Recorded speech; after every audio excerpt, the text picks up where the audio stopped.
Well, Texas Governor Greg Abbott has kept up his promise of continuing to send migrants off his doorstep to liberal cities.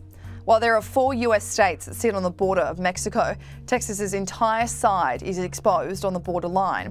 Whereas for California, it's just San Diego, and then the bottom of both Arizona and New Mexico are exposed on the borderline. With illegal immigration at a record high in the states, Governor Greg Abbott has made it clear that he's sick of his own border towns copying the influx of migrants. And with Title 42 now ended, there are fears the number of migrants crossing into the US will become catastrophic. Last year, Department of Homeland Security officials said that there's an estimation that if Title 42 were to end, the daily apprehensions would rise to 18,000.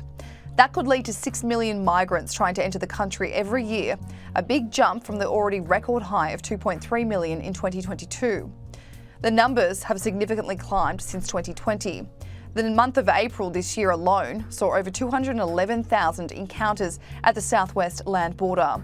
So with states already feeling the pressure of the large encounters of migrants at the border and the fact there is still a large amount of gotaways having seeped into the country, does the rest of the United States need to share the load?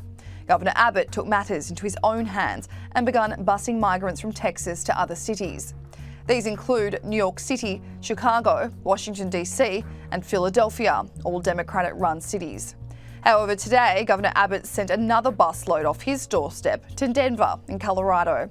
He released a press statement that read, "Texas's overwhelmed and overrun border communities should not have to shoulder the flood of illegal immigration due to President Biden's reckless open border policies, like his mass catch and release without court dates or any way to track them. Until the president and his administration step up and fulfill their constitutional duty to secure the border, the state of Texas will continue busing migrants to self-declared sanctuary cities like Denver to provide much-needed relief to our small border towns." Philadelphia also received a busload of 34 migrants on Wednesday and another busload of 46 the next day. Governor Abbott has even gone as far to send migrants to the doorstep of Vice President Kamala Harris's residence in DC as a jab to the Biden administration. He did so earlier in the week, sending a second busload of migrants to VP Harris's house after sending one the week before.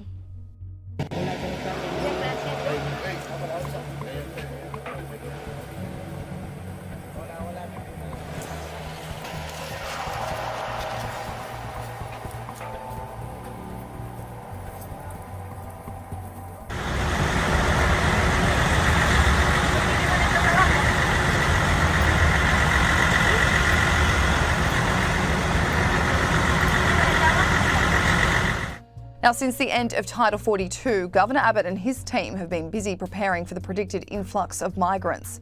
Despite the fact the White House says there has been a 50% drop of migrants passing since before Title 42 ended, time will tell if that keeps up. Governor Abbott has upped the state border protection by sending Texas National Guard soldiers to the border, along with the agents who are part of the Operation Lone Star. His team have also added razor wire barriers to the fences to deter not just migrants, but also the drug cartels and people smuggling operations.